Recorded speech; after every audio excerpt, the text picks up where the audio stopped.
ఇద్దరు కూతుళ్ళు. పశ్చిమ సముద్ర తీరంలోని ఒక మారుమూల కుగ్రామంలో వృద్ధ దంపతులు నివసిస్తూ ఉండేవాళ్ళు.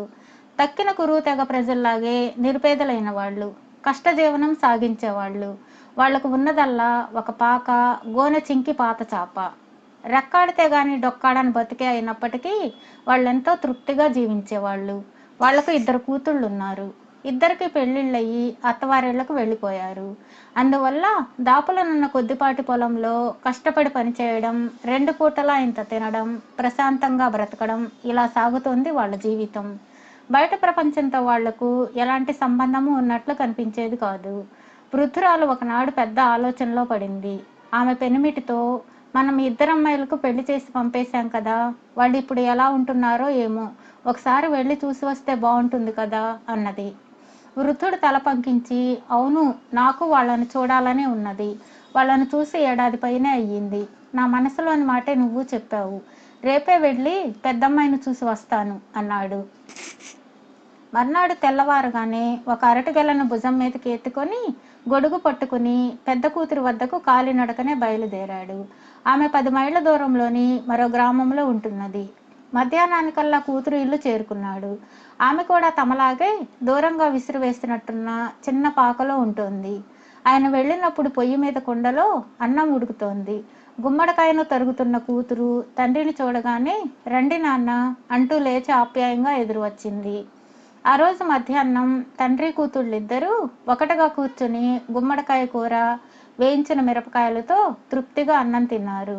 ఆ తర్వాత తండ్రి కొబ్బరి చెట్ల నీడలో పడుకొని కొంతసేపు ఒళ్ళు మర్చి హాయిగా కునుకు తీశాడు.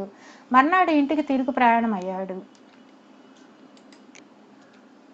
ఇల్లు చేరిన భర్తను చూడగానే, అమ్మాయి ఎలా ఉంది అని అడిగింది ముసలావిడ ఆతృతగా.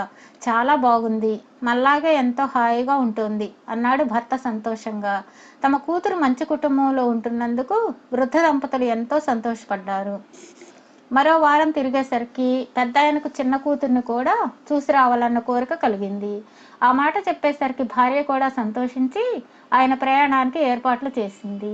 ఒకనాటి ఉదయం పెద్దాయన గోనె సంచి నిండుగా లేత కొబ్బరికాయలను తీసుకుని గొడుగు పట్టుకొని బయలుదేరాడు.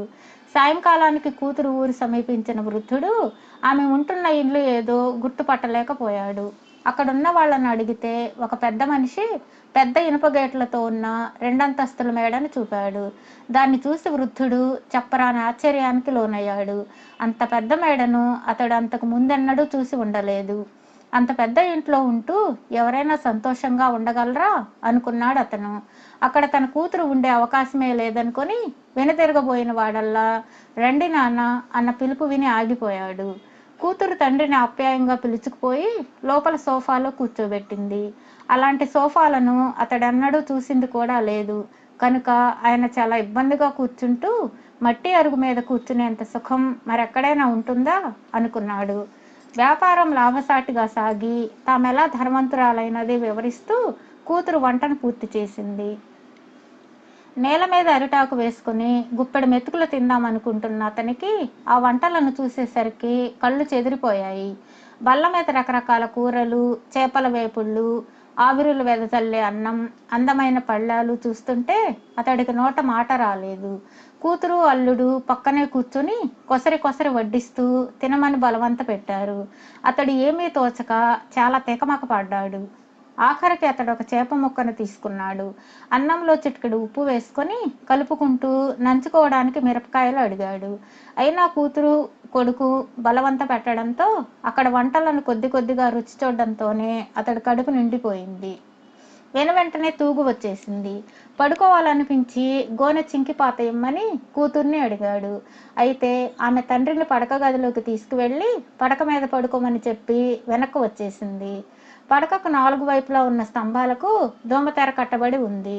అంతవరకు అలాంటి పడక, దోమతెర చూసి ఎరుగని పెద్దాయన తికమక పడ్డాడు. స్తంభాల మీదకి ఎక్కి పైనున్న దోమతెర మీద పడుకోవాలేమో అనుకున్నాడు. చిన్నప్పటి నుంచి చెట్లెక్కిన అనుభవం ఉన్నందువల్ల ఈ మాత్రానికి మడ్డి కూతుర్ని పిలిచి అడగడం ఎందుకులే అనుకొని ఒక్క ఊపుతో స్తంభం మీదకి ఎక్కి చూశాడు. పడుకోవడానికి రోజు ఇంత కష్టపడి పైకి ఎక్కాలి పాపం బిడ్డ అనుకున్నాడు. కూతుర్ని తలుచుకుంటూ చాలా బాధపడ్డాడు. ఆ తర్వాత పైన నలుచదరంగా ఉన్న దోమతెర మీద పడుకోబోయి ధబీమని తెరతో సహా పడక మీద పడిపోయాడు. దెబ్బ తగలలేదు కానీ ఆ శబ్దానికి ఇంటిల్లిపాది పరిగెత్తుకుంటూ వచ్చి చుట్టూ మొగటంతో కాస్త హడలిపోయాడు. ఆ తర్వాత కూతురికి తను చేసిందంతా వివరించి చెప్పాడు. ఇంట్లో వాళ్ళు బలవంతంగా నవ్వు ఆపుకొని ప్రశాంతంగా పడుకోమని చెప్పి వెళ్ళారు. అయితే అతను పడక మీద పడుకోనని మొండికెత్తాడు. ఆఖరికి ఒక గోనె చింకిపాతను తీసుకొని నేల మీద పరుచుకొని పడుకున్నాడు. తెల్లవారగానే పళ్ళు తోముకోవాలని వేప పుల్ల కోసం చూశాడు. అయితే అతడి కూతురు మెత్తటి పళ్ళ పొడిని చేతిలో పోసింది. అతనికి ఏం చేయాలో తెలియలేదు. నోట్లో వేసుకొని మింగబోయి కక్కుకున్నాడు. తండ్రి దగ్గు చూసి కూతురు పరిగెత్తుకుంటూ వచ్చింది. నానా తంటాలు పడి ముఖం కడుక్కున్న అతను ఇక అక్కడ క్షణం కూడా ఉండలేనంటూ ఇంటికి బయలుదేరాడు. ఇల్లు చేరుతూ గాఢంగా నిట్టూర్చాడు. కూతురి క్షేమం గురించి అడిగింది భార్య. ఏం చెప్పమంటావు? పాప మా ఇంట్లో మన అమ్మాయి పడుతున్న అవస్థలు అన్నీ ఇన్నీ కావు. తెల్లవారగానే ఏదో ఘాటైన పొడి తినాలట. ఆ తర్వాత రకరకాల దిక్కుమాలిన తిళ్ళన్నీ కడుపు నిండా తిని తీరాలి అన్నాడు విచారంగా. ఆ తర్వాత రాత్రి అయిందంటే స్తంభాల మీదకి ఎగబాకిపోయి అదేదో ప్రమాదకరమైన వింత పడక మీద పడుకోవాలి పాపం అని వివరించాడు భయంగా. వృద్ధ దంపతులు పడుకున్నారే గాని చిన్న కూతురు అనుభవిస్తున్న ఇక్కట్ల గురించి అమాయకత కొద్దీ విచారించకుండా ఉండలేకపోయారు పాపం. చూసారా? భలే ఉంది కదా. Thank you.